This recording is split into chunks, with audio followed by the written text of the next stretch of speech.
بیایم کمی جرأت به خرج بدیم، همه واقعیت هایی که در اسلام هستن اونا را برملا بسازیم، برای ملت خود، برای جامعه خود، برای جوانان خود بگوییم. نگیم که والله اینجا این مصلحت نیست، اینجا این مصلحت نیست، این باید گفته نشه، که طور کاری که در بسیار از مدت‌ها متاسفانه صورت گرفته. یعنی شما باور کنید برای من طرف پیام کرده میگه که والله استاد شما یک جنجال رو در خانواده راه انداختین. خب چی جنجال؟ شما گفتین مهر حق زن، از زن باید مهر خود رو بگیره، حالا در هر زنی ادعا میکنه که باید مهر مرا بده. خب حقش است. من نگفتم، خدا گفته حقش است. خب اون دختر بیچاره نمیفهمیده که مهر حقش است، خبر نبود از مهرش کی گرفته، کی خورده، کی برده. حالا که فهمیده خب میگه مهر حق این بوده.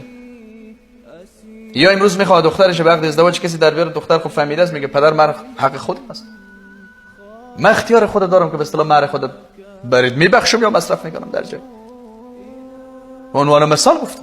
یعنی بیایم به اصطلاح این حقیقت ها رو برای مردم، برای جامعه بیان بکنیم تا باشد که جامعه ما از به اصطلاح تنگنا و از افراطگرایی ها، از عقب ماندگی ها، از ظلم و جافی که روان است از خلاص شویم.